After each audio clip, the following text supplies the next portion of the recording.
It is 6:30 p.m. I would like to call to order the Sheboygan Area Schools Board of Education regular meeting for Monday, March 18th, 2024. Mrs. Ballard? Amber Hanson. Here. Marianne Riding. Here. Julie Lohila. Here. Matt Lenarchuk. Here. Dennis Olson. Here. Carnella Boyd. Here. Tim Tarja. Here. Eric Hall. Here. If everyone would please stand and join me in saying the Pledge of Allegiance. I pledge Allegiance to the flag of the United States of America and to the republic for which it stands, one nation, under God, indivisible, with liberty and justice for all.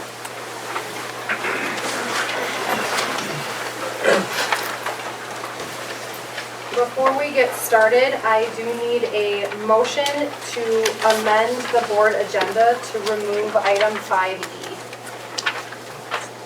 I'll make that motion as stated. Support. Moved by Julie, supported by Tim. Mrs. Ballard? Dennis Olson. Yes. Tim Tarja. Yes. Matt Lenarchuk. Yes. Julie Lohila. Yes. Marianne Riding. Yes. Carmella Boyd. Yes. Amber Hanson. Yes. Next, we have the approval of minutes. I'm looking for a motion to approve the minutes of the February 26th, 2024 regular meeting and the March 4th, 2024 special meeting. Support.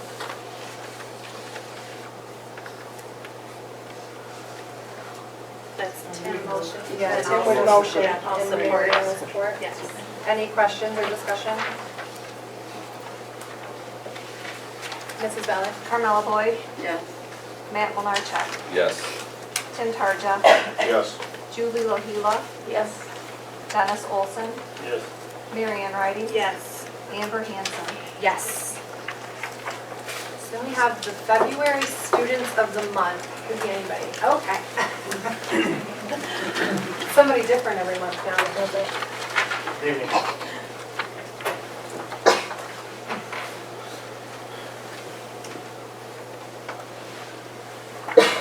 Ben Hall will come up here to start with. This is from Mrs. Morat.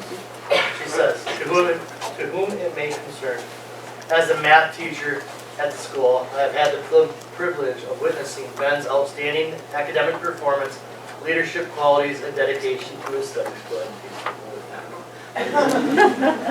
Ben is an exceptional student who consistently demonstrates a strong work ethic, a positive attitude, and a passion for learning. He actively participates in class discussion, collaborates with his peers, and goes above and beyond to excel in his academic pursuits. Ben's commitment to excellence is evident in the quality of his work and his eagerness to take on new challenges. In addition to his academic achievements, Ben also exhibits exemplary leadership skills both inside and outside the classroom. He is a role model for his peers, showing kindness, respect, and integrity in all his interactions. Ben is a natural leader who is able to motivate and inspire others to strive for success. Furthermore, Ben is actively involved in baseball, loves to construct Legos, and consistently spends time outside with his 2 golden retrievers. He also has a deep passion for math. It is evident every day in the geometry classroom. Overall, I believe that Ben Hall is a deserving candidate for the Student of the Month award. His academic excellence, leadership qualities, and positive attitude make him a standout student who embodies the values and spirit of our school community.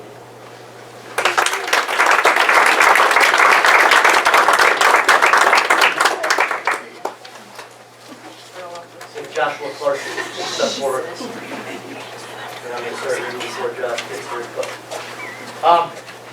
Community and Sheboygan Area School Board members, it is my honor to introduce Joshua Clark as your Sheboygan Area High School 10th grade Student of the Month. This comes from Mr. King. Josh has been a part of the business applications and technology class for the entire school year. Throughout the year, Josh has demonstrated an eagerness to take on new challenges and turn in outstanding classwork and projects. He does not hesitate to ask for guidance or clarification of instructions, and in turn, he is always willing to help his peers once he has a solid grasp on the material. In my business applications and technology class, students have a unique opportunity to earn industrial level certifications for Microsoft Office applications. Earning certification takes hours of software-specific training. The official Microsoft certifications tests are very challenging as students have only 50 minutes to complete numerous projects and earn a passing score for certification. To date, Josh has earned certification in both Microsoft Word and Microsoft PowerPoint. I commend Josh for putting in the hard work necessary to take advantage of this opportunity, as well as demonstrating to his peers that new skills can be achieved through grit, determination, and practice. Thank you, Josh, for your commitment and excellence and willingness to take on new challenges with an open mind. I am proud of what you've accomplished this school year and wish you continued success in all that you do.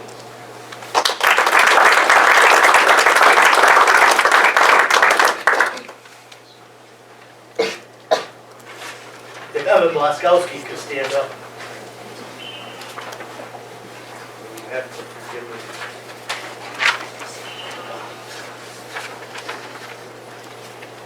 Josh, did I give you the right letter? No.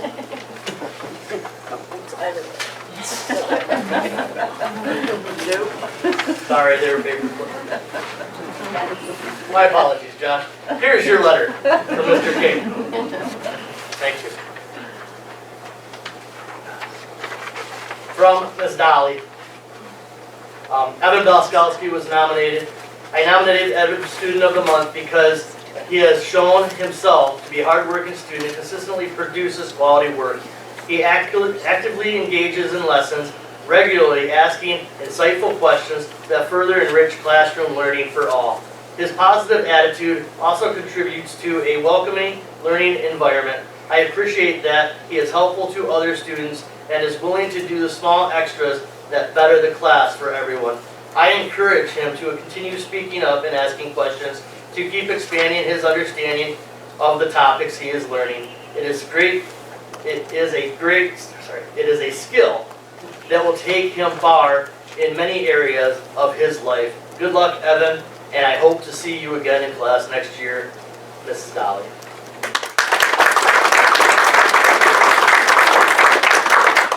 And our senior student of the month is Gloria Maltby. Is she here tonight? No? Okay. It is my pleasure to introduce Gloria. She's a 12th grade student of the month, 12th grade student of the month winner for February. I have had a unique opportunity to have Gloria as a student for 5 years. Since the day she walked into the homeroom as an 8th grader, to guiding the yearbook as a student editor, she has left her mark at Sheboygan High School. Always available to lend a hand, Gloria has proven time and time again to be an outstanding kiddo. Watching her blossom into the young woman she is today has been an honor. I am excited to see where the next chapter of her life will take her. Thank you, Gloria, for being you and bringing your infectious sparkle into my life. Watch out, world, here she comes, and that is from Mrs. McLean. Thank you.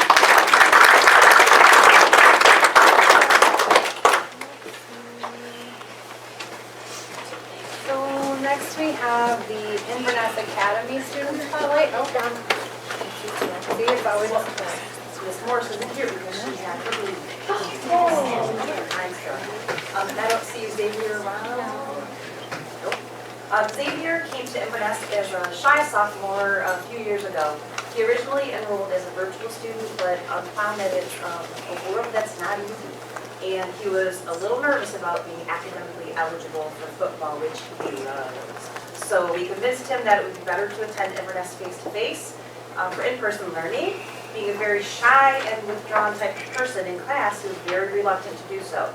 So it kind of became my mission and our mission in school to draw out of him what we knew he could do. Last week I watched him deliver a wonderful presentation to his entire class of peers.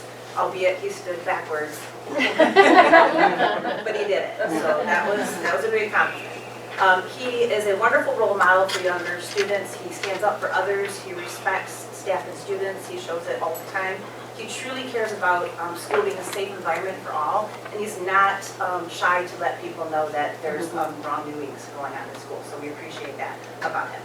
It's been a thrill watching Xavier grow and thrive over the past couple of years into the young man that he is today, and we are thrilled to say that he'll be graduating in May. And he was asked today by somebody, a staff member, if he was proud of this recognition that he's getting today, and he said, nope, not yet, not until I actually graduate.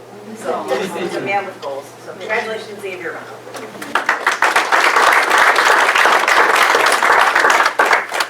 On behalf of the board, congratulations to all of our February students of the month. The board would also like to recognize that our students couldn't be as successful as they are without a strong support team behind them. If you are here this evening in support of a student of the month, please stand up so the board can recognize you as well. I see people already snuck out. And then before you leave, you have to get your picture taken in the hallway.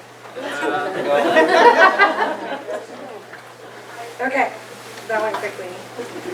Moving into retirements. We have two retirements on the agenda this evening. Both are here. I guess we'll start with a motion to accept with regrets the resignation for the purpose of retirement of Scott Kelly, high school teacher, 35 years, and Dana Lavender, high school teacher, 33 years.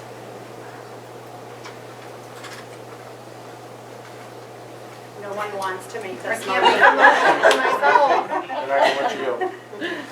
I will make the motion to accept with regrets the resignation for the purpose of retirement of Scott Kelly and Dana Lavender. Support. I really shouldn't be surprised because I just did one for you not too long ago, so I probably should have seen it coming. But we'll see how the vote turns out. Mrs. Ballard, do you want to do it before I vote? Dennis Oh, Olson. you can do it before. Yes. Okay. Thank you. Go ahead. Tim Tarja. Yes. Julie Lohila. Yes. Matt Molnarchuk. Yes. Marianne Riding. Yes. Carmela Boyd. Yes. Amber Hanson. Yes.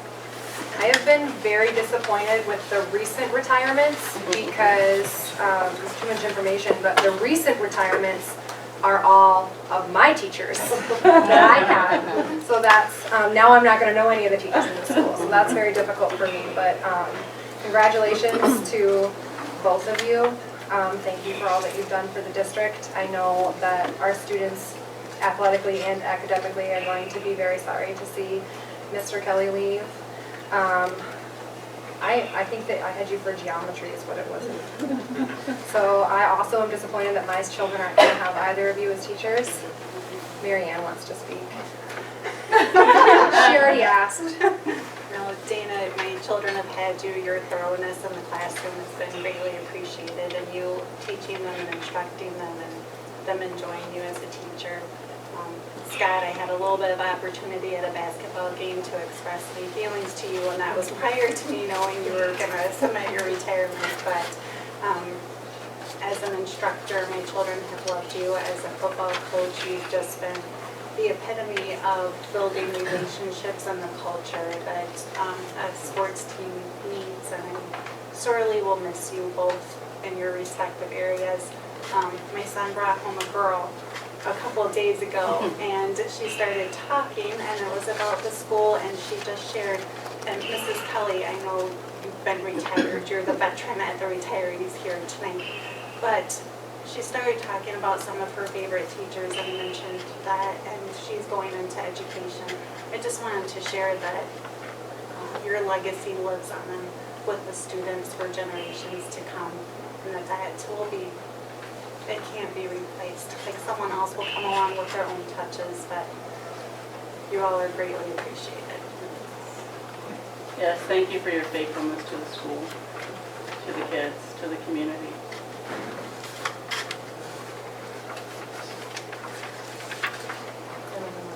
Do you want to speak? Do you want to? I'll just say something. I said it in my letter right there. I just appreciate the opportunity to work in this community. And I appreciate the opportunity to work with the students, the community, the faculty, the administrators, everybody here. And I hope that they gain as much from me as I have from them. And trust me, it's the kids that are gain a lot from just being around them. So that's really what it's about. When you have students that mention you several years later, you can be pretty much assured that you have made a huge impact. So thank you. Do you, not to put you on the spot.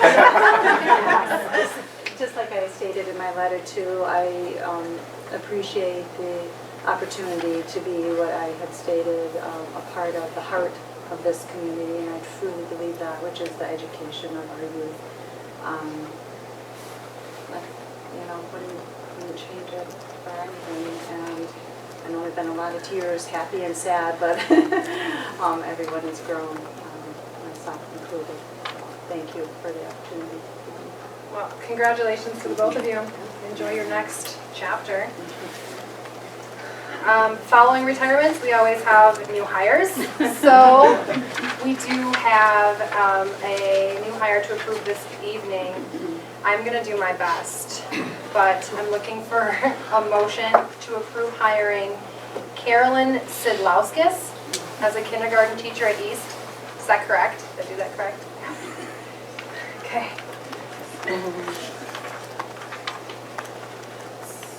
I'll make that motion as presented. Moved by Julie, supported by Dennis. Is she here this evening?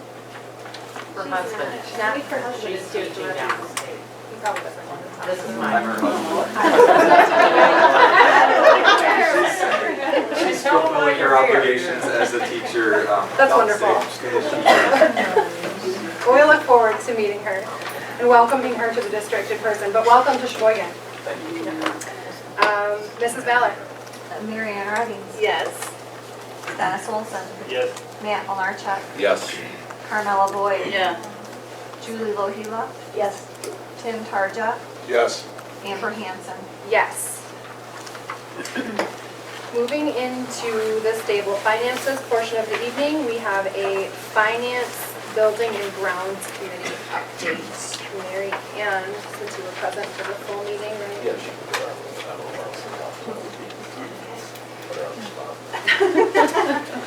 In your package should have our minutes from that meeting that we met Wednesday, March 13th at 1 p.m. The food service bid opening process, there was only one bid for food service received. The bid was from Chartwells with 3 options for the district to choose from. The options are continue with food and managerial service from Chartwell with cooks and staff employed by the district. The second choice was food, managerial, and staff employment provided by Chartwells, with cooks being retained by the district to allow for retirement vestments. When a cook chooses retirement, the replacement cook would be hired by Chartwells and be a Chartwells employee. And the third option being food, managerial, and all employment of cooks and staff provided by Chartwells. A handout would be provided for the full board, and the Chartwell staff will be at the March board meeting to answer any questions. The board, to my understanding, cannot fully accept the bid from Chartwells at this time due to it still having to be an approval process through the state. But final of approval, once the board evaluates those choices, that would happen at the April board meeting.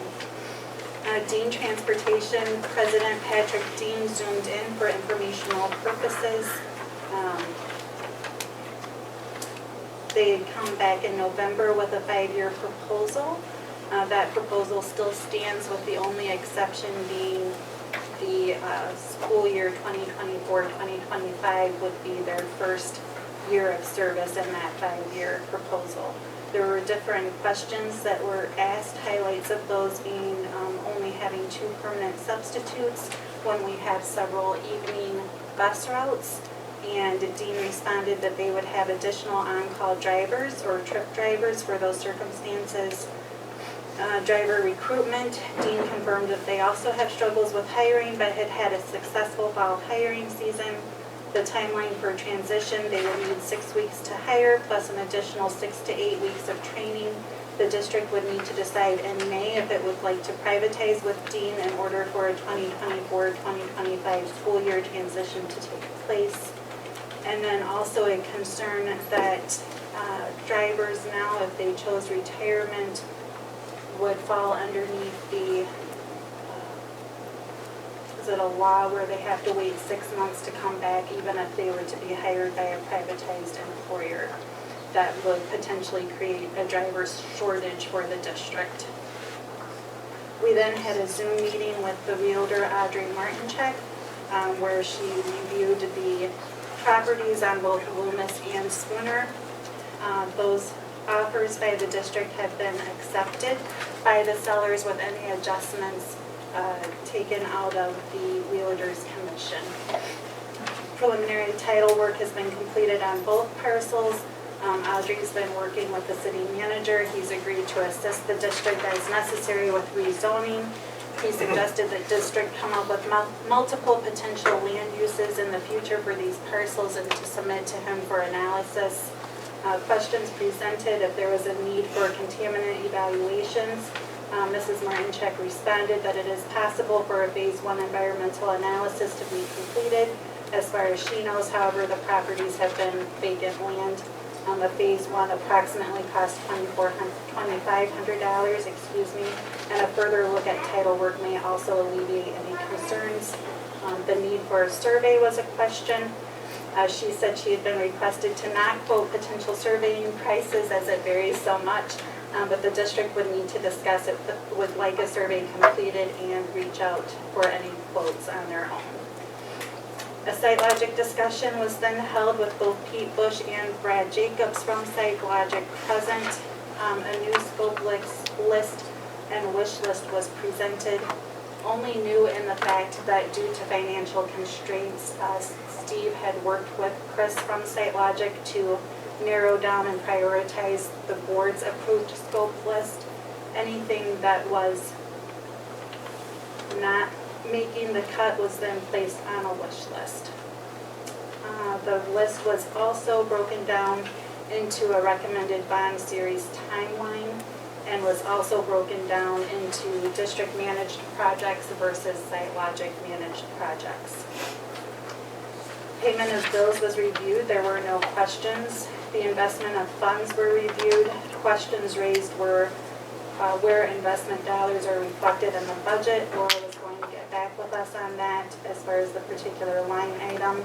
And if all of the interest funds are available for general purposes, that answer was no. Monies invested by the district are from different sources, such as the bond and debt relief fund. So any interest from the bond monies need to go back into the bond fund. Interest from debt relief monies need to go back into the debt relief fund. Also, I believe it's at a district level decision that any funds invested from the student activity fund would be prorated back into those student activity funds. Steve presented information regarding a new electronic sign in front of the intermediate middle school. He's still looking into options. Discussion was also held about a potential partnership with the Chamber of Commerce regarding an electronic sign downtown.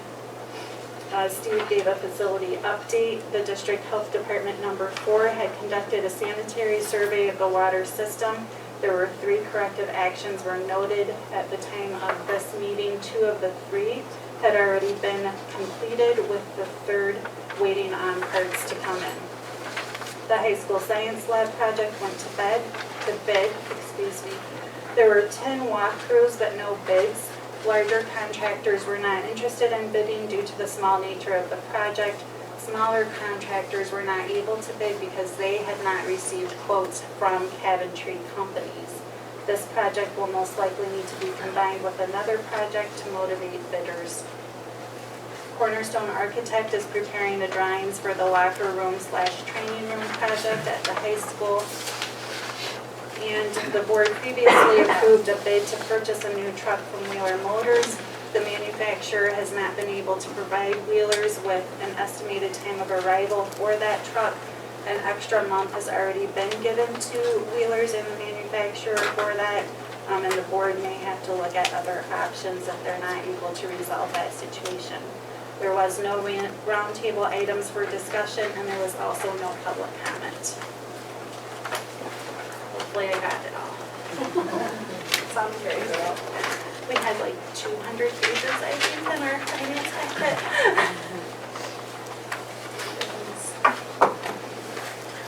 Are there any questions for Marianne? I am looking for a motion to acknowledge payment of the current regular and bond invoices in the amount of $346,714.74. I make a motion to acknowledge the payment of the current regular and bond invoices in the amount of $346,714.74. Support. Moved by Dennis, supported by Tim. Any questions or discussion? Mrs. Valley? Matt Malarchuk, Yes. Dennis Olson, Yes. Julie Lohila, Yes. Tim Tarja, Yes. Carmella Boyd, Yes. Marianne Riding, Yes. Amber Hanson. Yes. Then we have a discussion on both the Loomis Street property and the Spear Street property. Those are two separate motions.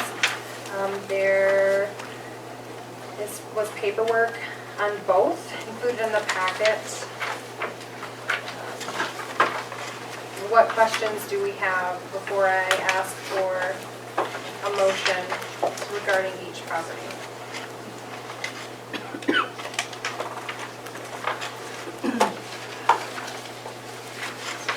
Really, as brought forward in the finance meeting and building and grounds meeting, if the board would like to have a survey of the properties prior to purchase, or as a condition of the purchase agreement.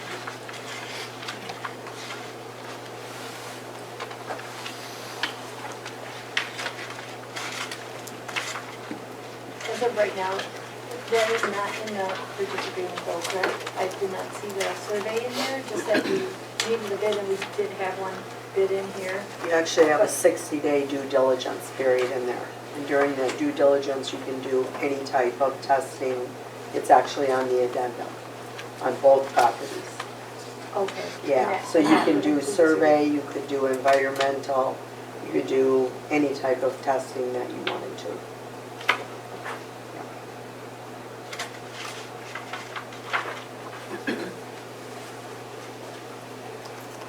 Can I make one other comment about the survey? I don't know what's appropriate, so.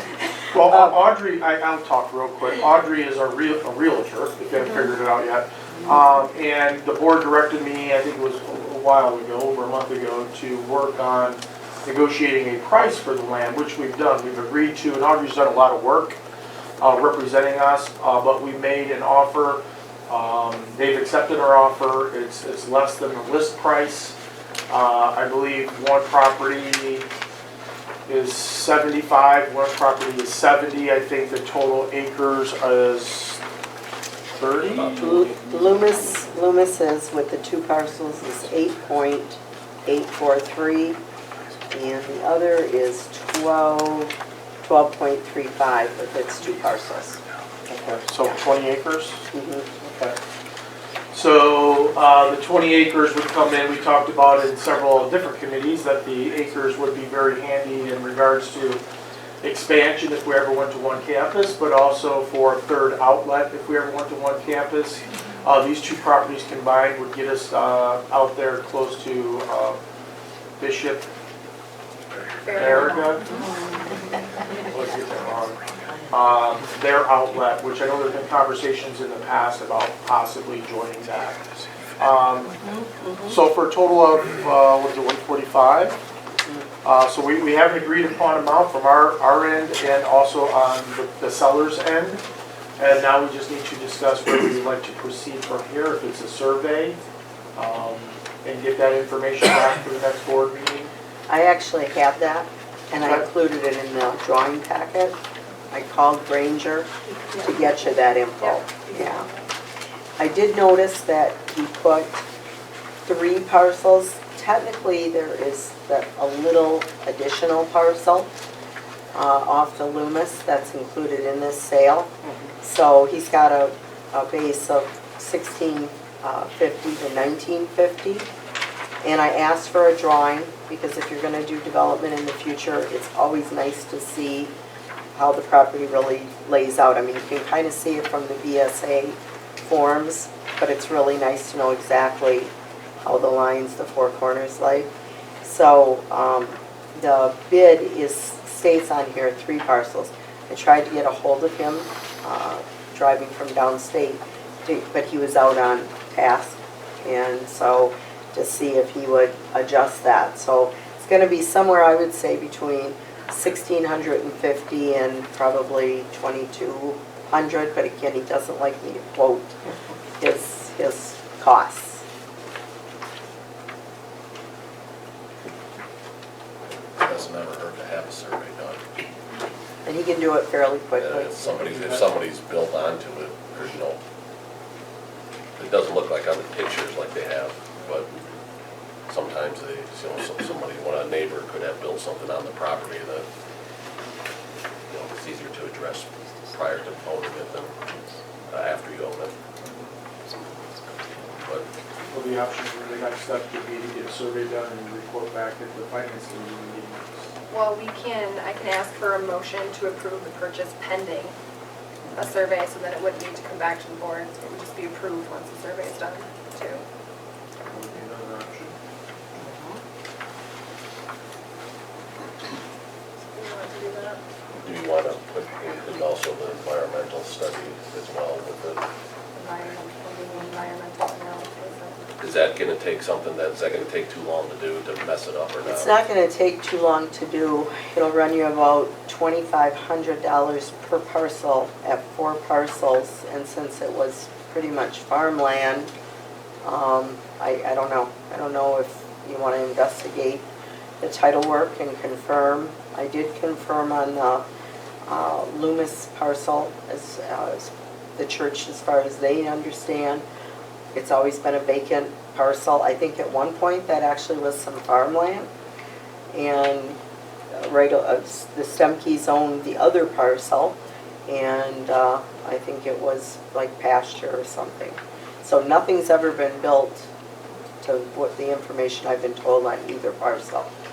So, and you'd have to contact Mackinac Straits. I didn't contact them.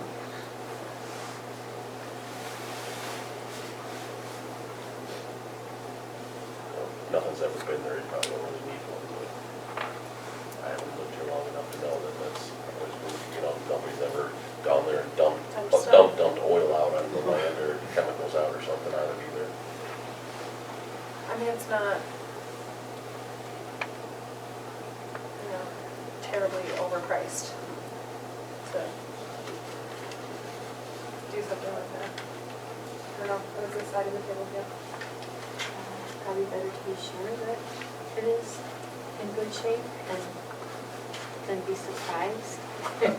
So, I mean, from experience in the past, like personal experience, I've had them done, and it's saved me from buying something that I definitely should not have bought.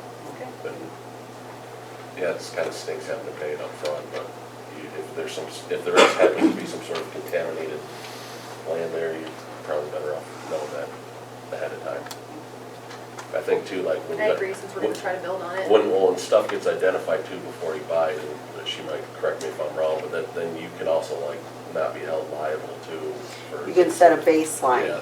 with environmental, and one of the reasons I put 60 days is to give you ample time. When I talked with Granger, he was the one I was most concerned with, and he said that he could actually kind of fit that in pretty quickly.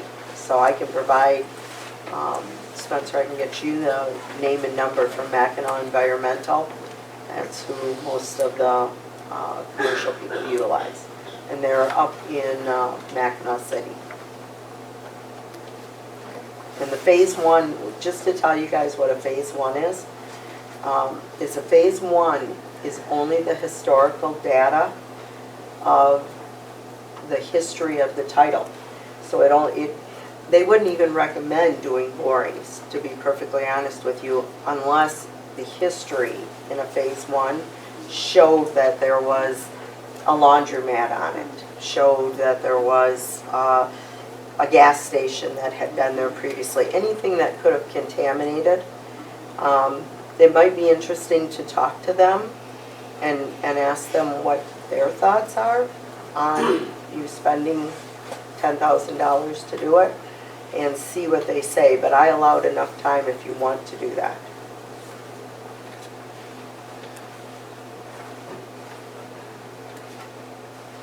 Questions, comments? I'm getting the sense that the board would feel more comfortable if we just did the analysis. Well, I mean, yeah, I was thinking that they were actually gonna come out and like take a sample. If they're not gonna do that, then I would say. No, that's a lot more. Yeah, then I would say it's probably not really worth it, but, I mean, that's just be my opinion, then I would, that's I probably can tell you that's from probably experience phase that two, right? nothing like that has ever been on that land. It's never had a gas station or anything like that on it, so. It's never been a landfill or anything. No, not historically, not on paper. Are there any other questions or comments about either property?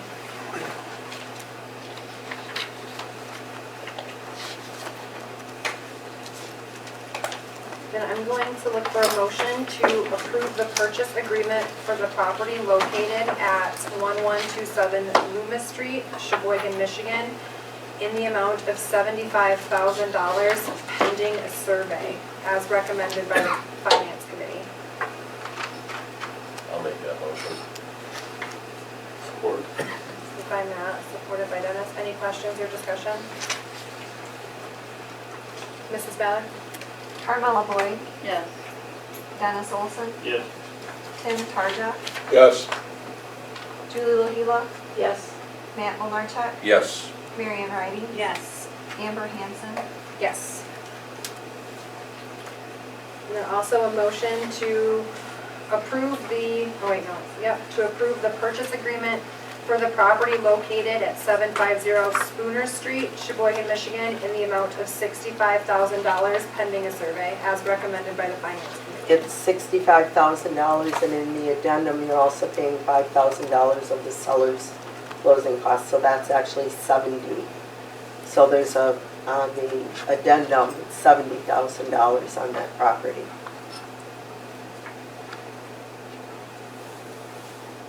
All right, let's strike that. Looking for a motion to approve the purchase agreement for the property located at 750 Spooner Street, Sheboygan, Michigan, in the amount of $70,000 pending a survey, as recommended by the Finance Committee, to include the closing costs. Make that motion. Support. Moved by Marian, supported by Matt. Any questions or discussion? Mrs. Ballard? Marian Ridings, Yes. Dennis Olson, Yes. Matt Malarchuk, Yes. Tim Tarja, Yes. Julie LaHila, Yes. Carmella Boyd, Yes. Amber Hanson. Yes. Yes. I just wanted to thank you, Audrey, for your work on this project, and I know that you mentioned in our finance meeting, you didn't share the amount or anything, nor do you need to, but that you made personal sacrifices in your commission to get the buyer and seller to compromise in different areas, so I wanted that to be acknowledged, and thank you for your work on the project. You're welcome. We've been, looking into this property for a long time. Years. Yeah, so Years. also thank you, yeah. It's wonderful to, it's gonna provide us with a lot of options that we didn't have before, so thank you. Thank you.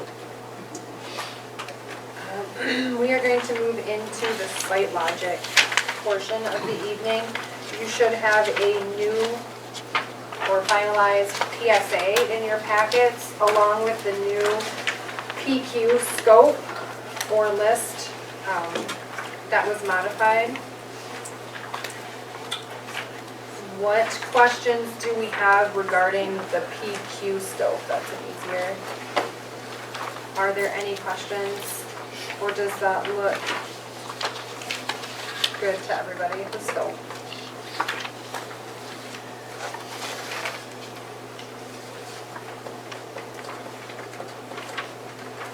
It should be the same list that the board approved previously, just kind of cut down to financial size with those extra projects attached on in the event that we can keep moving.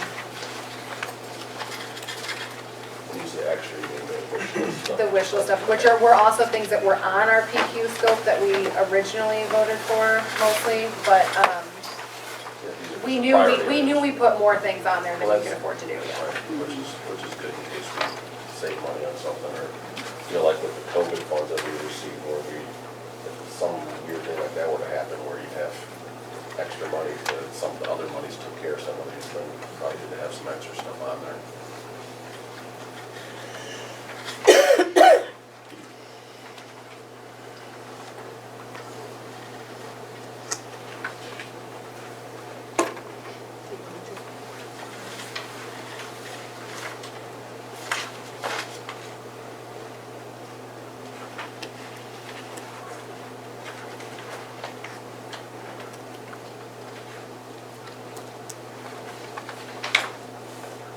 We have on our wish list of items, we added both of those fitness centers. That makes up $1 million of our wish list items. I just want to verify that there weren't things that didn't make our original PQ list that were more critical that would need to be on this wish list. Does that make sense?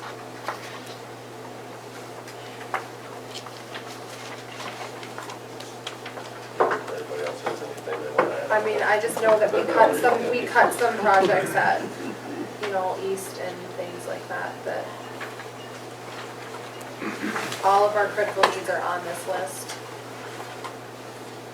And there are no, I know that when we had asked Deanna if we were meeting her needs, she said no, not really. So We didn't ask the other administrators. we did not, I apologize. They were also here though. They could have, they were being more vocal than that meeting.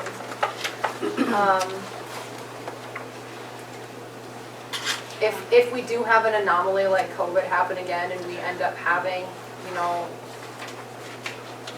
$1 million extra from this bond money, are we going to, I want to just make sure that we're cognizant that we're putting it where the student needs are currently.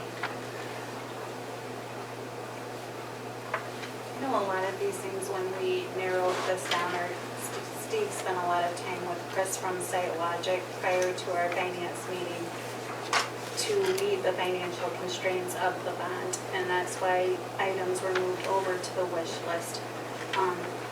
If we were to have extra though, that's what this wish list is made up of, at that time, is this going to be the document that's referred to, or at that time is there going to be a new needs analysis of the district completed that would determine the priorities of those extra bond monies? Because to me right now, this wish list is just that. It's like the place where the critical needs got put plus those two extra, but there's nothing holding us to this list of wish list items, correct? Because this is just in case of there are extra funds. We would just want to make sure when True drafts the ballot language that they include the language that would allow that wish list to be addressed, if the district so chose. That's all. So if there was extra money from the bond, we would have to operate off of this wish list. The bond language would allow you to complete To those use projects, it. but you wouldn't be held. We wouldn't be held to it, okay. But you would be held to any language that's in the ballot. That makes sense. So are there items that were on our critical list then that would potentially go on the wish list in place of those two items that would need other language other than what has already been covered with bond scope right now? Like, is there something out there that we need to have particular language for to make sure it would potentially be covered in the future that we haven't already? Like nothing from east side was cut at all. We made sure of that.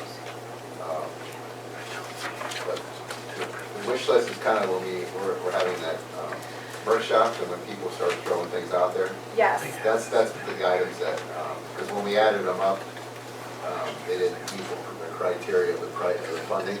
So that's what we had moved those items when we started throwing things out there. That's what we moved to the wish list. Well, we did have we just had a very thorough discussion, and I feel like it was very collaborative with people on this side of the room for a majority of these items, but not these two additions. So I just want to make sure that we have a collaborative conversation about adding to this PQ list things that we have not already talked about.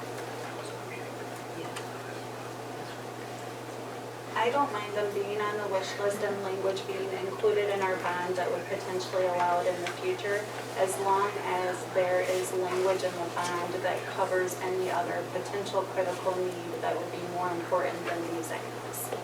So as long as it's all covered, I don't mind these also having language just in case, because it would be great to have. I just want to make sure we're covered for critical needs in the future if we do have extra money. And you guys will review the bond language also before it's approved, so.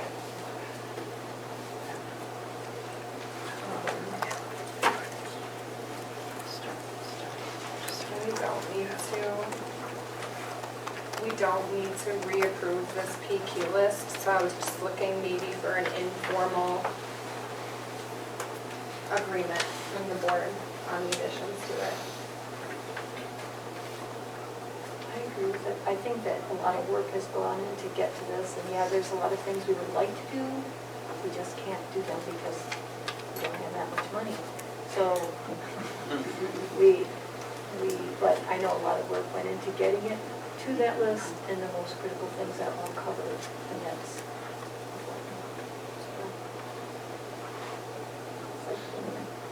that's your budget at home, you know, you don't like it, but it's the way it is.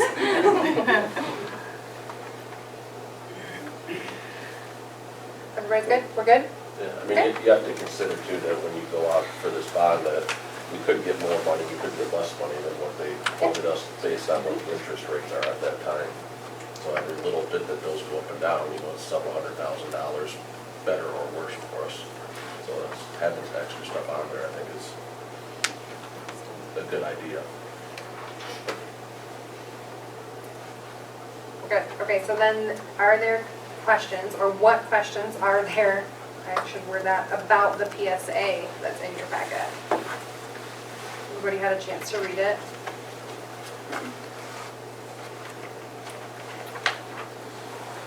Are there questions?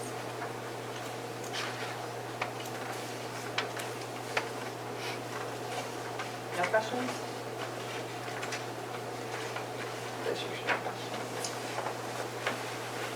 No questions. All right. Looking for a motion to approve the professional services agreement from Site Logic in the amount of $3,546,328 for professional services for the professional services outlined in the agreement.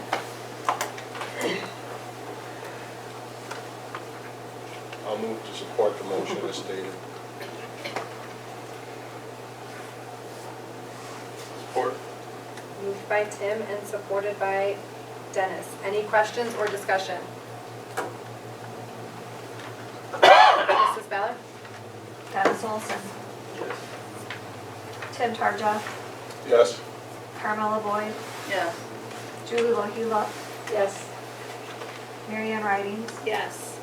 Matt Malarchuk. Yes. Amber Hanson. Yes. Phew, that's done.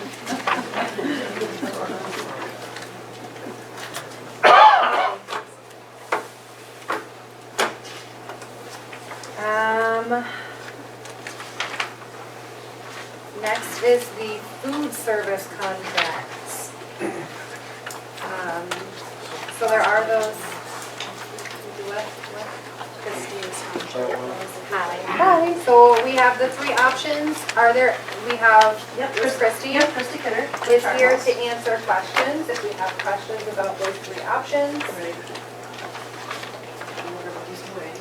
I think, we presented to the finance committee last week, and in the district RFP, there were three different options to ask for different scenarios with labor. So in the summary sheet that you have, kind of to lay it out a little bit, the plan A, as you had stated earlier, was here's what the scenario would look like if we stay as is, as we've been doing for years. The plan B option was what does it look like if all of the hourly associates move over to Chartwell's labor. And plan C was, I think, a little bit more, a little bit easier to maneuver. The plan C option was leaving all of the head cooks as district cooks and then transitioning all of the rest of the team over to Chartwell's because they were, as an example, they are not vested with the retirement program. The other three head cooks are. So in that scenario, you can kind of lay out and see the differences in a quick snapshot. I mean, revenue would still obviously be the same because it is what, based on the number of meals. And for comparison purposes, but also to kind of leave it as such, the wages would all stay the same and we would honor any of the wages. If you looked at, for example, like the Plan C scenario, for example, we would honor absolutely what everybody's making an hour. And then you can see the difference in the fringe. Truly, that's where the fringe percentage we don't pay into the state retirement system, that is the savings. We have different types of retirement system. We have the 401k with company matching 35 cents up to 6%. We have the medical insurance, and you have a little, I think, called a total rewards packet, like a little synopsis of the different things that do come with working for Chartwell's or Compass Group. But also in all three scenarios for you to consider and to look at also is an estimated district profit for each of them. You're a profitable program right now, but for example, of course these are estimates because it all depends on the number of meals that you serve. The district profit for staying as is for the food service program is $75,000. The district profit for food service, if you went fully privatized, is $202,000. And in kind of the hybrid scenario of Plan C, the district profit for food service is $171,000. And the profit that stays within food service obviously is reinvested back into your food service equipment, into your kitchens, any needs you may have that in that direction. But then, and also into the staff. We have like an employee, what do they call that? Our employee incentive program. We don't pay cash in lieu like your current staff has now. We have an employee program that we will pay. We can do bonuses for longevity. We can do bonuses for perfect attendance, for no accidents, that type of thing, to kind of bridge that gap because we don't have the cash in lieu. Currently, the team has 12 paid leave days. We, between our holidays and our sick time, have 11. So that's quite similar. The same thing with uniforms you pay, and so we'll take care of that. But this was kind of a way to look at it because the proposal, is like this big. So we kind of took out the nuts and bolts for you to consider and to look at and see if you had any questions. And if not now, if you did and needed to submit the questions and let John and I know, we'd be happy to answer.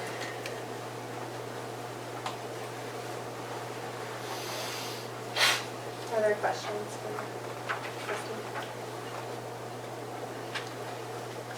Do you guys operate other districts around here where you guys provide all the labor? Yes. Inland Lake Schools. Inland Lakes as well? I'm the director of it. Okay. Petoskey also. Sault Ste. Marie actually did the hybrid plan, like Plan C. It's more through attrition, so as they have a posting up, that position then transitions over into Chartwell's.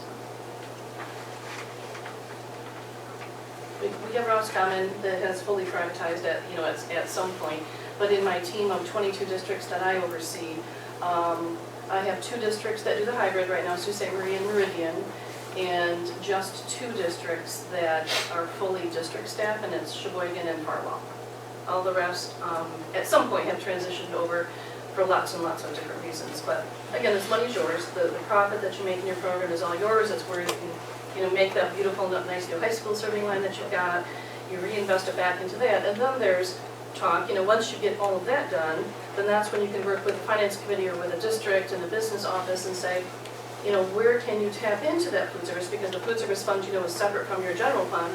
How can you tap into that to help the general fund with some direct billing items? Whether it's, the cleaning of the cafeterias for the custodians or parapros, that type of thing is usually something that districts do. But then that's the way that helps your general fund too, having a more solid bottom line for food service.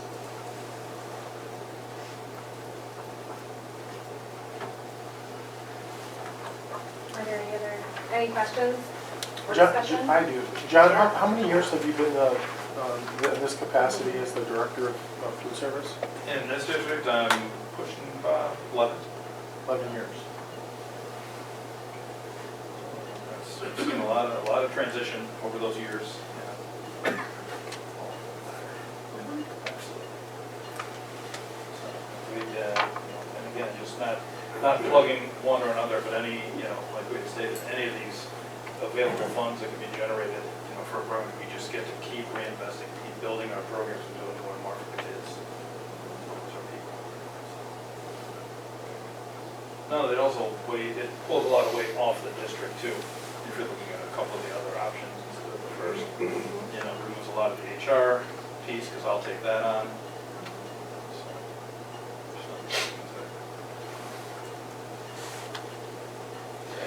So, I'm sorry. So what we need to decide tonight is plan A, B, or C, correct? Then after we determine what plan, Laura, what was the next step that the business office? I have to submit it to the Michigan Department of Education. They have to approve it before the board formally approves it. So now we're pushed back to April. So we need to determine A, B, or C today, go through those steps, and then in April we can approve Chartwell's, whichever plan we decide this evening, correct? Correct. And everybody understands the 3 plans that are available that they can.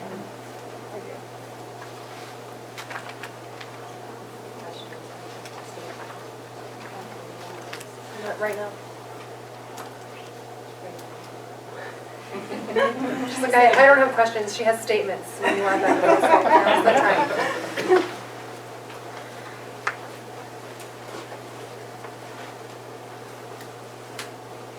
Speaking from my personal experience as an employer, I am a business owner. I have lost jobs before because I had a customer that was accepted into the Great American Race of We Restore Cars. So I was able to get my portion of the work done, but because the person for interior and engine work was not, they actually removed their vehicle from our shop and took it to California. Generally, we try to do everything in-house as possible just for those types of reasons. So I struggle with privatization as far as anything being taken out of the control of the district for those reasons. I recognize that it would be a cost savings to the district, but I also recognize that the district is in a good financial position right now.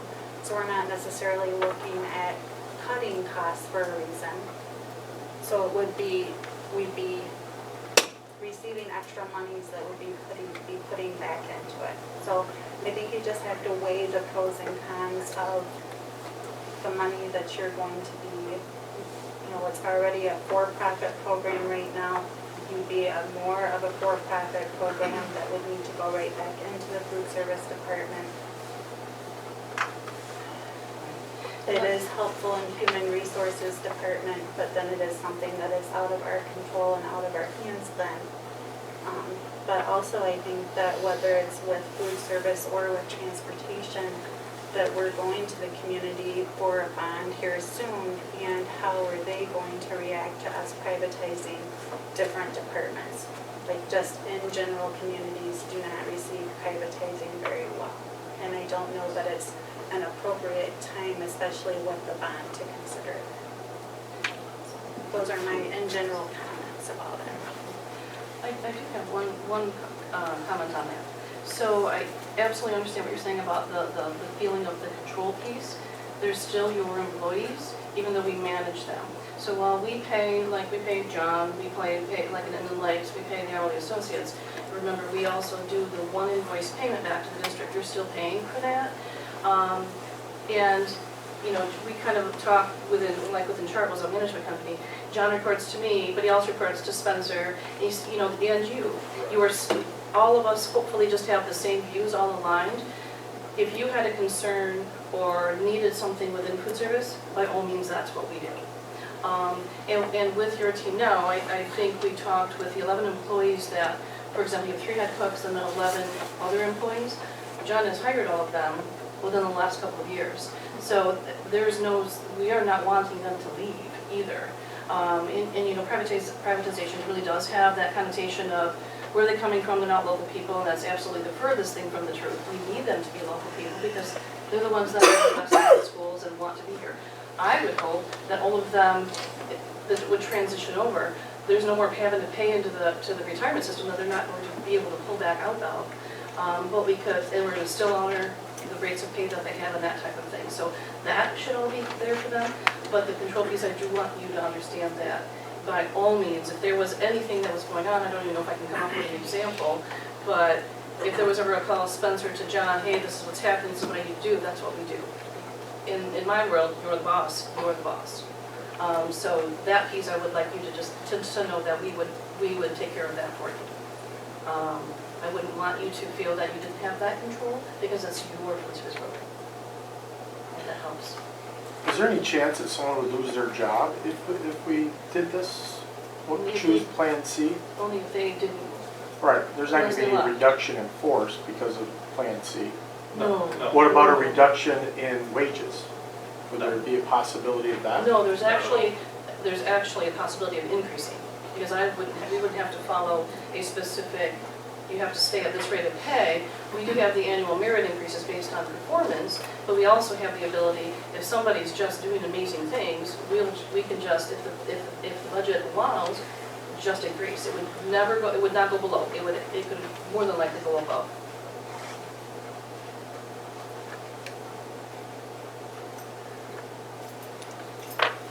Thank you. Are there other questions or comments? Because there are multiple options in this motion, I'm going to ask for a motion in regards to plan selection, and then whichever board member makes a motion is going to have to fill in that blank. I am looking for a motion in regards to a plan selection to allow the district to move forward with the food servicing bidding process with Chartwell's. I'll move to select Plan C to allow the district to move forward with the food servicing bidding process with Chartwell's. Support. Moved by Tim and supported by Carmella to select Plan C, which is their hybrid option. Are there any questions or discussion? Mrs. Ballard? Julie Lohila, Yes. Dennis Olson, Yes. Tim Tarja, Yes. Carmella Boyd, Yes. Matt Malarchuk, Yes. Mary Ann Ridings, no, Amber Hanson. Yes.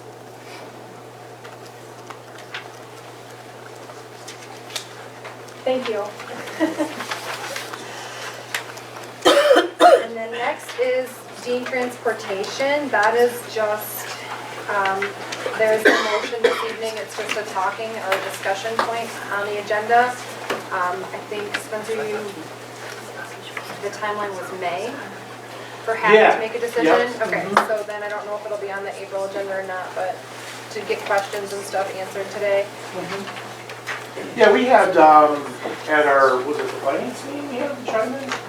Dean Transportation, they came to one of our earlier board meetings and presented, when we were back still talking about negotiating a bus contract. They did a nice presentation. What we did at the last finance committee meeting was just reach back out to them as we're about to enter into another process of bus contract negotiations. Reach back out to them to see if they are still a viable option for us, if they still wanted to possibly partner with us, because once we come to the end of this contract, we'll have to take a look at all options. The good news is that they're still willing to partner with us, and I thought probably the best news was the prices have went up since fall, typically due to inflation and all that other stuff. My concern was if indeed they still wanted to have the board consider them possibly this spring or summer, that are their prices going to remain the same. That was the objective of having them visit with us via Zoom at the last finance committee meeting. So, and they said yes. So no changes in prices. It's just an option. I have met with a couple bus drivers, and I know they've been getting together and discussing representation to come and meet with us at the administrative level to start those conversations. So it's a little premature. That's really all the information I have right now, but just trying to create the platform for good discussions that should be coming up soon. Steve, did you have anything that you wanted to add about Dean Transportation or bus negotiations that will be coming up soon? No, I mean, before it's even considered, there's a lot of moving parts that need to be. We're a long way away. Lots of moving parts. Yeah, and I think the other thing that we learned in the presentation was the deadline for that, if indeed we ever wanted to consider them, would be May of the year prior to. So they need a summer, if indeed that was the choice. So it's not immediate, but if indeed we were considering that, we'd have to make a decision by the May board meeting if we want to add it to the May board agenda. The May agenda, end of May is soon enough? Yes. Okay. Yeah, they kind of said that's kind of the informal deadline because they want to, they would like to have a summer to transition in, make sure that all the T's are crossed and I's are dotted and all that stuff. So. Does anybody have any questions on that? I think that we've worked with Chartwells for a while, so it's kind of a different scenario because this would be a new transition. And I know that bus drivers in our area have been very difficult to come by. And so we definitely need to consider this one very closely because we do have several drivers that are far enough along in their retirement. And then the board needs to be aware that those drivers that would retire because those benefits wouldn't transfer over cannot be turned around and immediately hired again by Dean. So we will lose those drivers. And, our recent survey indicated that we have a lot of families in that poverty level that maybe have one vehicle. So this is the type of decision that I think could potentially limit a lot of our families' access to education. So I think that when we do this, we need to make sure that we have a really solid pros and cons list going for that discussion. I don't know if board members have questions that they want to reach out to Steve or Spencer to have answered before that next meeting,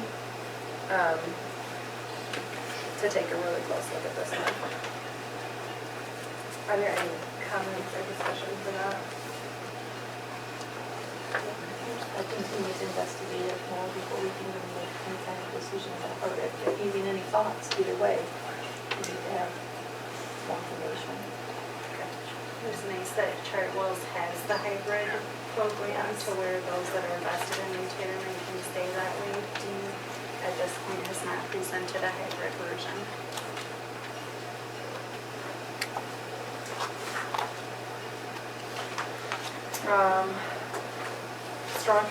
We have an addition under stable finances for the approval of a truck proposal. Are there any questions about the proposal that was just like in here? Yeah.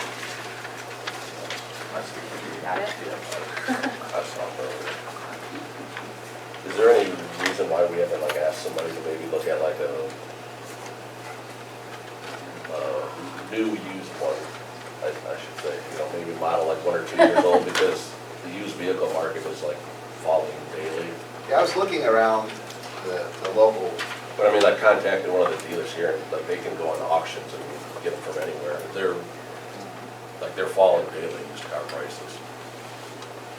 Just as an option, I mean, especially you could probably get it quicker too if you needed it, than if you needed the truck, you know, now or in the spring or something. Obviously you don't need it to plow right now. Yeah, unfortunately, the dealer that we went through, he just couldn't give me I've been checking with him every month, and he just can't, they're not giving him a ETA, and in February, he told me to go elsewhere to the MI Deal certified dealer, which you have in front of you. I told him I'd give him a month just to see if he heard anything, and he still hasn't heard anything, so there's the only truck that the MI Deal program has in stock is an extended cab. Toski's dealer, Ford dealer, has a plow attached to the truck already, brand new, ready to go on their lot. They gave us the contracted deal on it. Then I priced it how much a plow would cost if we bought it new, and it's $6,583. Just got a quote in at 4 o'clock this evening. So we bought the truck.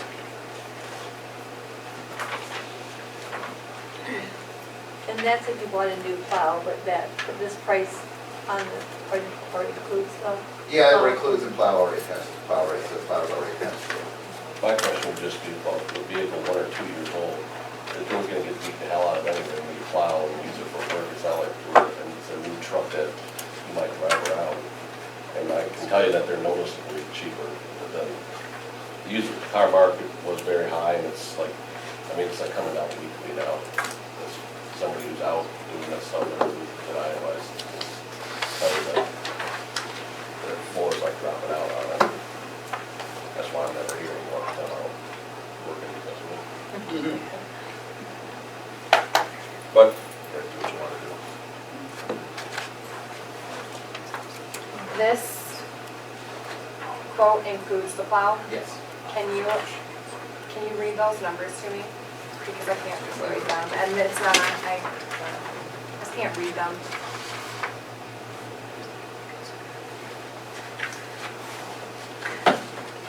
That's what it looks like to me too, but I just want to make sure.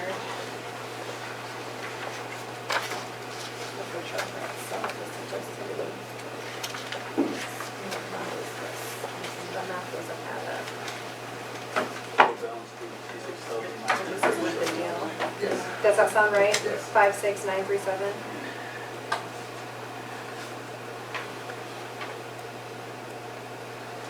And it's a 23, not 24, correct?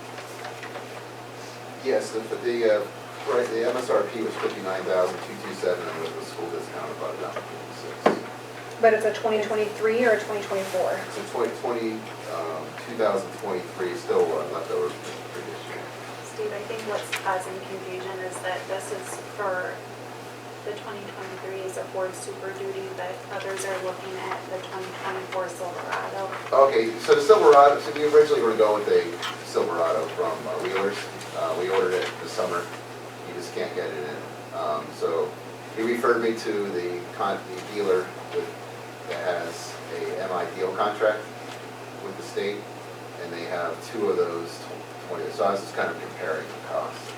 So this $53,000 for the Silverado is what the board previously approved for purchase. It was significantly lower because we got a deal from the. From local, okay.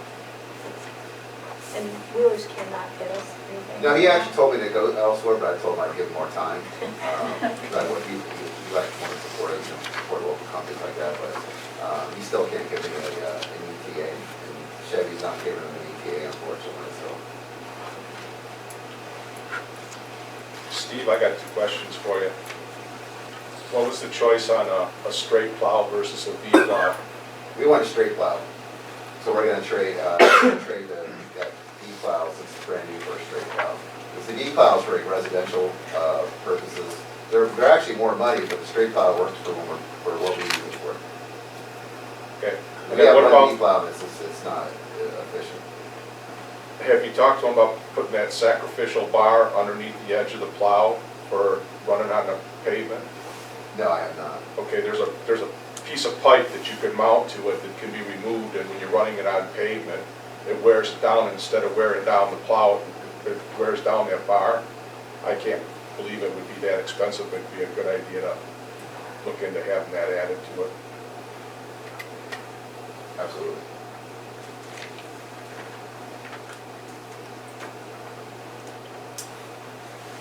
Questions? Questions for Steve? Comments?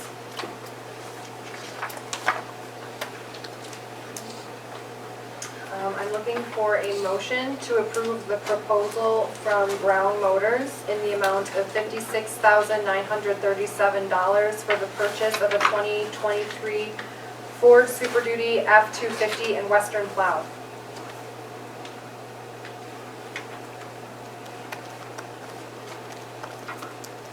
Make a motion.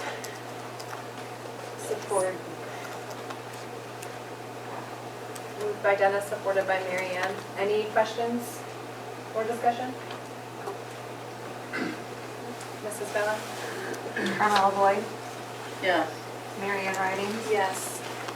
Tim Tarja, Yes. Matt Malarchuk, No. Julie Lohila, Yes. Dennis Olson, Yes. Amber Hansen. Yes.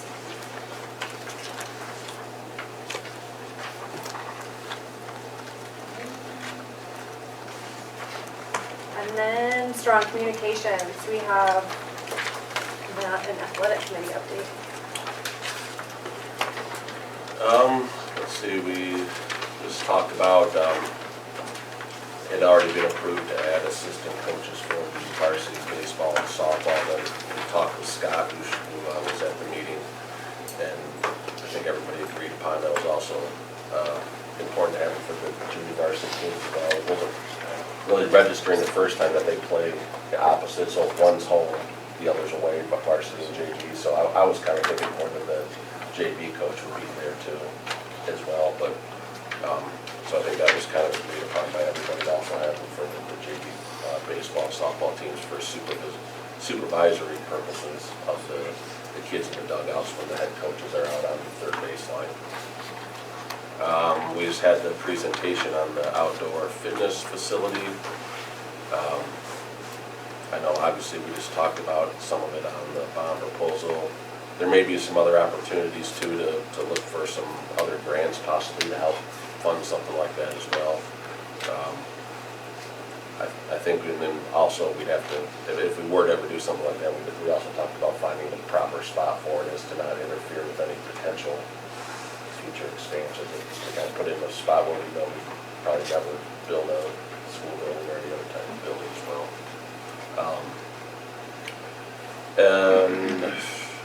We talked about just what's going on up at the fitness center. Everybody's that comes likes it, doing a good time. We've had after school supervisor up there. We've had about 35 to 40 kids a day, sometimes more, sometimes less. So just kind of trying to figure out some ways to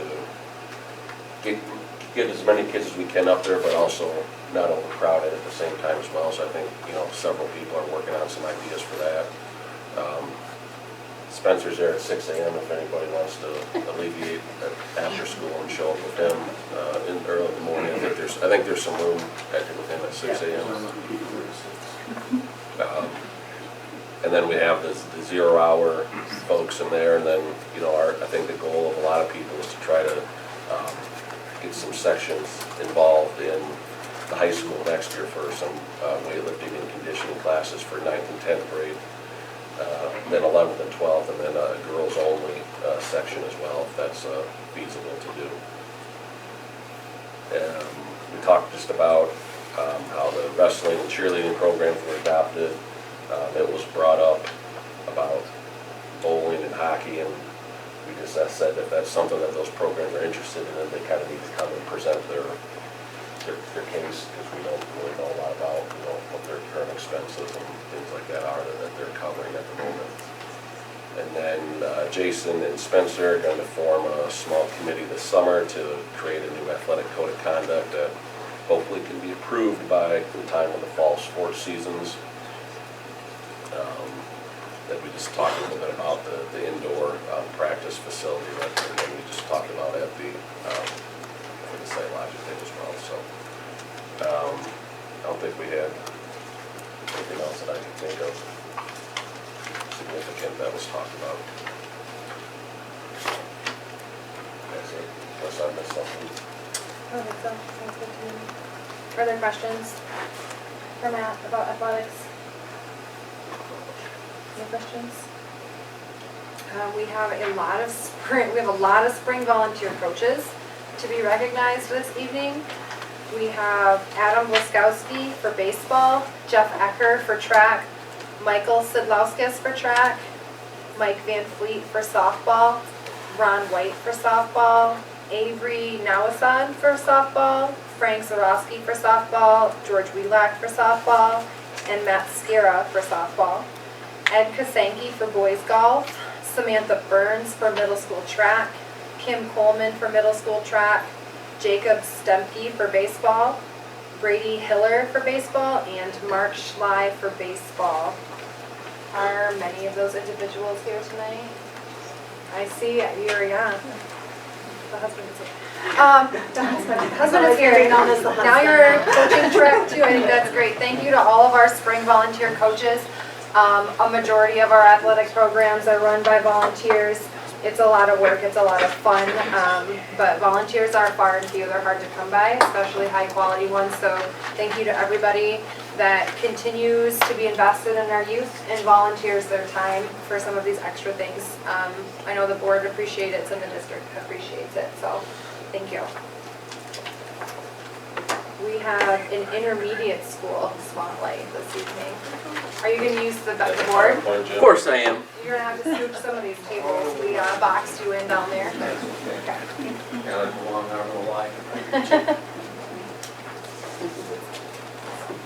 I like this thing that you guys have going on with your... Oh yeah, you better get comfortable. What is that supposed to mean? Huh? 30 minutes. Yeah, right. Thanks.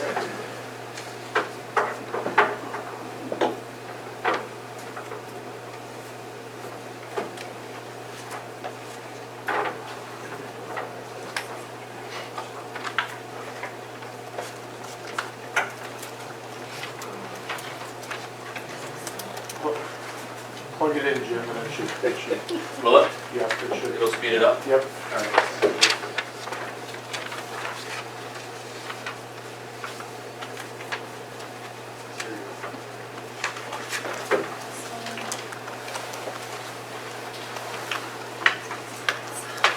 Good connection.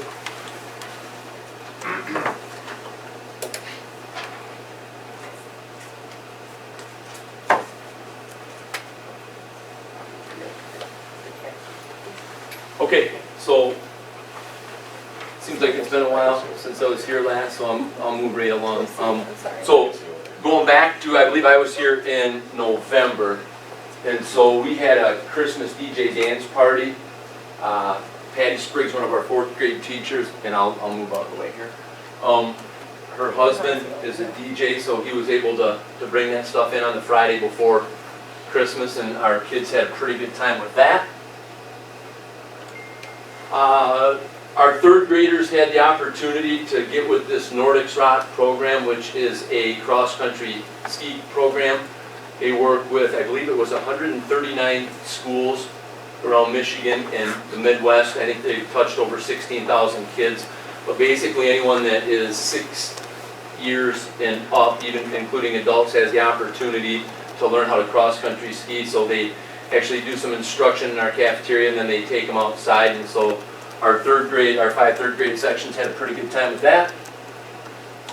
Going through some old pictures, over on the left-hand side over there, Mrs. Heater, one of our 3rd grade teachers, was helping Mrs. Bonnet, one of our 3rd grade teachers, and they were all serious. I'm like, this is too good to not pass up, and so got a picture of her helping her with her coat.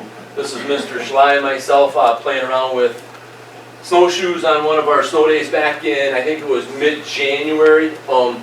We have Bo right here. Where's Mr. Hall? Said Bo's been with us, I believe, since 2019. Is that right? That's right. Acting as a therapeutic dog, so we're very fortunate to have him. I talked about our sturgeon last time. Some of the things that I've learned in the last like 3 or 4 weeks, so just under a month. On Friday, May 3rd, at the Cleaver Dam in Onaway, our sturgeon will be released. So if we can get a deal from the bus garage, you know, like maybe we'll get a few more kids to go. distracted. I couldn't help myself, I'm sorry. Steve's right into the. I know, he's like, why did I show up? We had a Detroit Lions Spirit Day on the Friday before Detroit played San Francisco in the NFC Championship. We had a lot of kids. I just happened to be walking by the library right there, so it was kind of like a last minute Spirit Day. Got into a few classrooms on Valentine's Day. Got a few pictures there.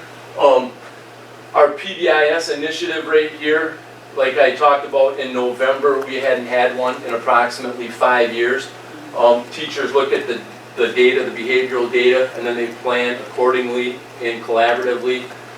We have a monthly assembly based on data where we go over like major, minor infractions. You know, like we'll look at kind of like severity, we'll look at like number of occurrences, and then we'll go back and reteach those kids. We have like an incentive that goes along with it. Bishop was able to donate $2,000 for us towards our PBIS initiative. We have grade, what's going on here? The board's updating. Okay, yeah, of course it is, so you can't blame this on me. Yeah, so, yep, my 10 minutes just took an hour and a half, so, do I really have to wait for that, or no? Can I just click by it, or will it not let me? Completely computer should go forward still. Okay, well, I know, come on. Was this you, Ben? 13%. Yeah, Ben's sabotaged me, where is he? I've been doing something to speed the process up. Okay, so I will talk about, to save time here, so the last part to that one before it, talked about like our PBIS initiative. One of the things that we have, and I'll let you take a peek at these are our Caught Being Good tickets, which lead into the next two pieces here. We have what's called a SHARP, S-H-A-R-R-P, and yes, we can spell, but it stands for Safety, Honesty, Achievement, Respect, Responsibility, and Perseverance. So anytime a teacher has an opportunity to, give a kid a ticket like that, they'll fill it out, they'll put the kid's name on there, the teacher's name on there. They will then put it in our office. We have one for 3rd grade, 4th grade, 5th grade. And then at our assembly, we'll draw one of those out, and then we'll have like not just a weekly, but like a monthly Caught Being Good winner. And then it's kind of hard to see, and I can even go through some of these. So one of the ones that we had for February's was, and we set up these prearranged forms, was to get a ride to school, be picked up at your place of living, and get a ride with the sheriff's department. But like I said, before we did that, we made sure that we contacted the parents. We sent home a prearranged form, and then the kids got in. I mean, it was pretty cool because they show up with the lights, and a couple of them get the sirens real quick, and everybody else. We have all these kids out there playing football in the morning, and they just stop and they're looking like, what's going on? But that was, I think it's good PR for the sheriff's department, but I also thought it was really cool that our kids got to experience something like that.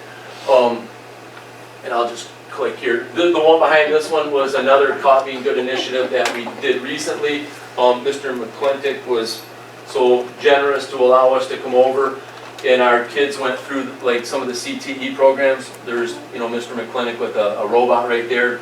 There was Mr. Maybank down there. We had kids that were kind of like breaking eggs. They got to mix those up a little bit.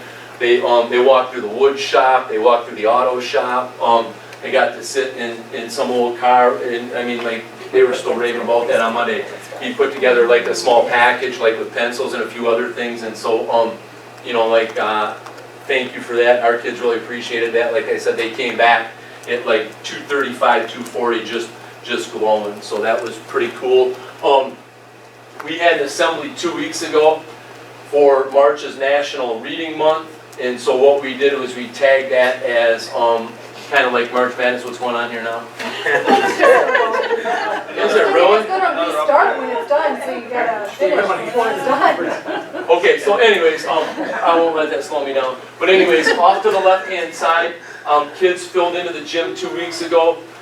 It's kind of hard to see, but we had a couple of teachers playing and shooting down here. we put together a March Madness calendar, which we posted on Dojo. We kind of have like, we had our own, are you serious? We'll pop back up? Yeah. Okay. And so what we did was we drew, like I put 30 teams that were kind of like, you sure about unplug it, plug back in, anything? See what happens? Say what? Okay, so let it be. Be patient. I don't do patience, you know? Okay, so anyways, we, during our assembly 2 weeks ago, you know, I took 30 teams that would make the NCAA tournament, put them on a card, and then they, the teachers drew them out, and then they decorated classroom doors. You know, we got our custodians involved, food service, you know, like Mrs. Bruvich has theirs decorated. We got Thunder Bay. We tried to get as many people involved as we can, and the kids really appreciated that. Sure about this, eh? I know. You can't blame this on me. Did all 30 teams make the tournament? No, mine missed out. I have a comment, and Go ahead. getting that fixed about your March calendar, your reading calendar. Okay. So, some of the things on your calendar are, you know, wear this to school or wear this, but some of the things on your calendar are, you need to take your child here today, or you need to do this at home today. And one of those days I was not available to go to the library. My daughter had an actual nervous breakdown. There were tears and hyperventilating because you have to do the things on the calendar. And I said, we'll go tomorrow. You have to do it Follow on the the calendar. day. Okay. And so I did end up having to cancel plans and go to the library that day. I thank you for that. You're welcome. Yeah, we are following your March calendar. That's awesome. It's effective. That's good. Yeah. Anything to get them excited, right? Yeah, we're reading. Good, that's awesome. Yeah. Here we are 2 hours later. Can't believe that. But anyway, so like I said, we had a couple of teachers playing down there. Here's our rules, the calendar. So what are you doing tomorrow? I don't know. Exercise, clothes, read about sports. So Sweet. yeah, yeah. Read some sports books. Read some sports books. So these are just a few of the doors. You know, like Gonzaga, Florida, Alabama, Kentucky. One of the things that Mrs. Gimbel did, and I'll try to step back a little bit, was they made bracelets that say reading on them. The kids had a good time with that. Swifties. Yep, you got it. We have a book fair going on right now. The book fair kind of, like they drew Wisconsin. It's kind of hard to see down here, but like the red and the white kind of goes together fairly well. We received new library furniture, and so, you know, I mean, the kids really enjoy it. You know, like we take advantage during staff meetings as well. We have what's known as the Battle of the Books right now. We're to the finals, you know, like, so we're gonna have a 3-7 assembly, 3-5, and then 6-7 kids get to compete against the staff on Wednesday morning. You know, kids are reading a number of books, and they have a bracket right here, and so you can kind of see the semifinals right here. I was in a classroom on Friday morning and got to read this one down here, you know, like the crayon book right there. So kids are having a good time with that. High school students coming over. This was last Friday, reading to like a couple of 3rd grade classrooms, these intro to education students. It's always cool to be able to see 16 and 17-year-olds reading to, you know, like 7 and 8-year-olds. So I think there's a lot of value to that. A couple other things that we've done in February. We did a compassion project where we teamed up with the Sheboygan County Humane Society. We actually received quite a bit of stuff. This month we're doing kind of like an initiative with the Michigan Department of Health and Human Services locally here. And so we're collecting stuff like that, and then at our assembly we'll give that back. You know, like kids that get frustrated doing something that's kind of outside of their wheelhouse. You know, there's probably very few teachers that are any better than failure. And so, you know, having an opportunity, you know, like with that power of yet, I can't do this yet. So we're kind of reinforcing that.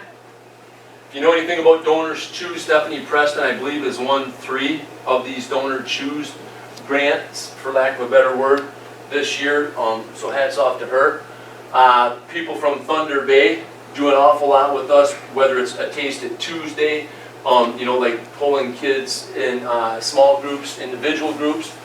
And then finally right here, we received, and I think Chris Jewell got one of these as well, but we had the director from the Michigan Department of Education, their special ed department, come in towards the end of December, and here's what they wrote, and I just put a picture of it right there, but it says, "Thank you so much for sharing some of the highlights of Sheboygan Middle and Intermediate School with me during my December visit to Sheboygan Area Schools. The visit reminded me of the important work of supporting all students in the many and various ways they may need support. It was a pleasure and informative to visit the in-school health clinic, Thunder Bay, to hear ways that support your students in the broader community. Please thank the health clinic staff for taking time to show me around and tell me about their work. We all know how important the health and wellness of our students to their successful learning and growth is.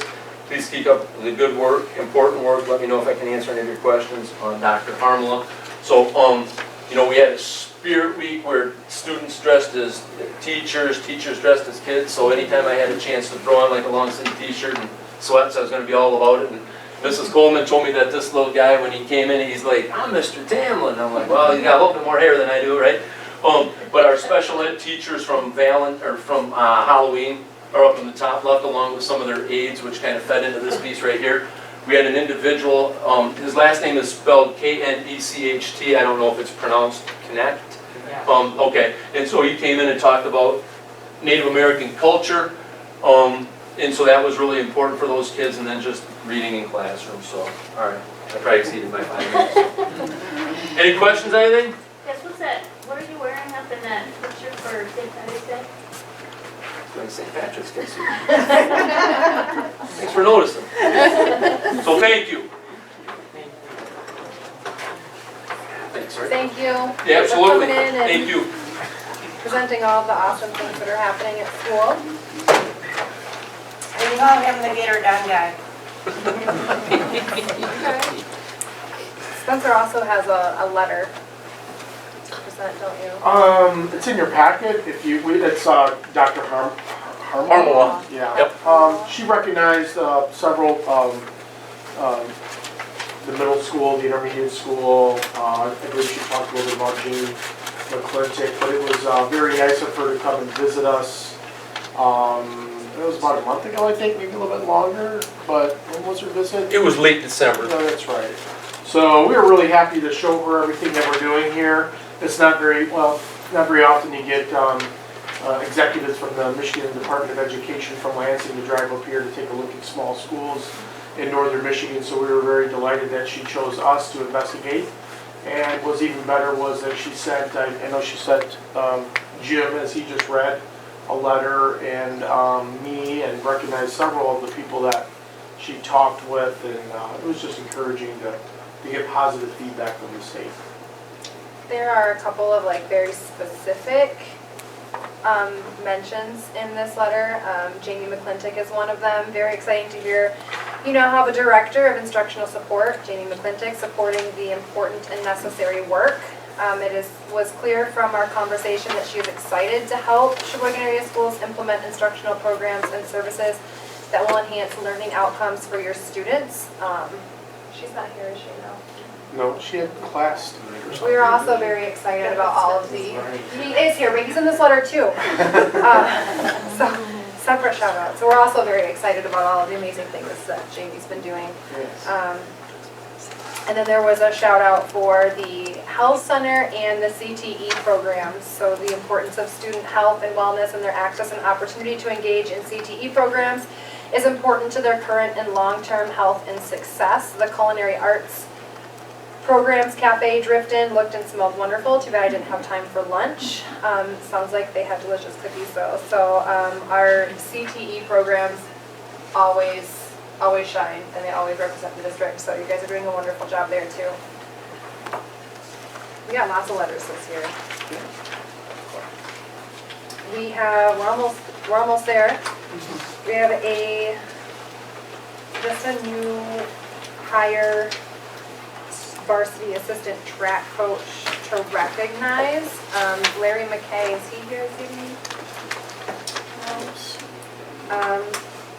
Will be the varsity assistant track coach. So again, Thank you for volunteering your time. To our students. All right, we're at the public comment portion of the evening. We made it. Is there anybody here that would like to address the board this evening? Yes, please stand, come to the podium, state your name and address for the minutes, or just your name and your designation. And I work in a meeting school. Okay. I was just wondering if we can ever get some handicap equipment on our playground. I have a child in a wheelchair and we have a swing. That's all. Okay. And the other doesn't take up there. And I don't know if playground goes in the school system. Okay. And there's nothing for this week. Can you stay after the meeting for a minute? We're done. I have an 8-year-old of my We're own done. at home. Yep, we're done. Believe it or not. Okay. Thank you. Is there anybody else that would like to address the board this evening? Hi, Adam Bedford. Yeah. I just decided I'd speak for a moment. If you haven't met me, and Mr. Tarjuk, we haven't met. I work for the MEA, I represent the teachers, but I'm not here today talking on their behalf, just my own.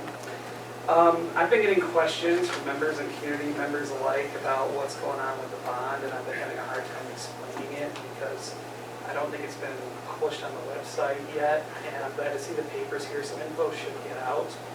But through the course of tonight's discussion, it sounds like this SiteLogic contract's $3.5 million, and that's a hefty clump of change. So I hope that the minutes and the videos are readily accessible because I and many others would like to learn more. Chartwell's was here tonight. I don't represent the food service workers or the bus drivers, but I do want to speak on behalf of not privatizing things. And Mary Ann, thank you for your vote. I do appreciate that. A lot of food service workers and bus drivers take the jobs not for the wages, but because those retirement benefits are such a big impact on their lives.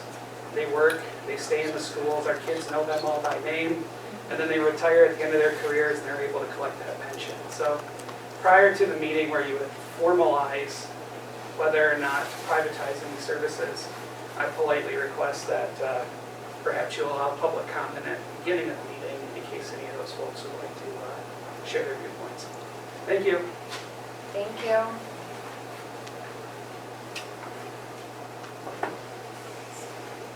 Is there anyone else that would like to address the board this evening? Hearing none, I am looking for a motion to adjourn. Support. Carmela, supported by Mary Ann. Are you girls here for government time? Don't run out when we're done. You need to get your paper signed. Okay. All in favor? Aye. Meeting adjourned at 8:15.